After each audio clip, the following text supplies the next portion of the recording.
Bom, com licença, senhoras e senhores. Agora aprendi, senhora presidente. Rapidamente aqui, só para destacar alguns pontos que na discussão eu não consegui apresentar, e sugestões, né, e questionamentos. Afinal de contas, né, temos que se complementar nesse debate para entender, de fato, tudo aquilo que traz, que acarreta no debate público a questão do projeto de lei de regulamentação.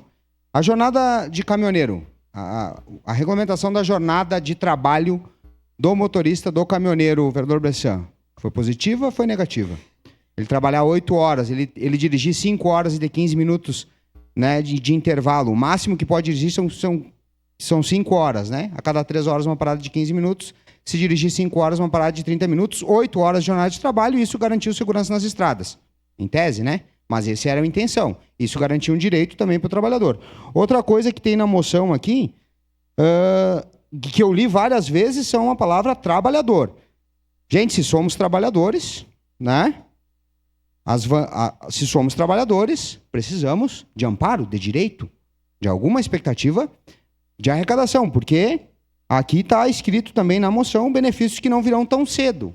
E de fato, né? Benefício que vem cedo é para juiz corrupto, para general que não cumpre as regras, que tem a aposentadoria compulsória garantida. Essa é a punição que um trabalhador do judiciário, por exemplo, tem. Do Uber não tem. O Uber não tem essa garantia. E, de fato, a aposentadoria demora anos de contribuição.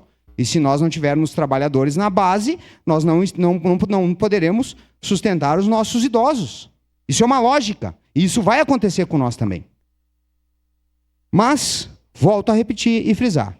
No momento oportuno, votarei a favor pela simples regra de trânsito. Vamos explorar o debate. Vamos pressionar e explorar o debate. Na dúvida, não ultrapasse. Para declarar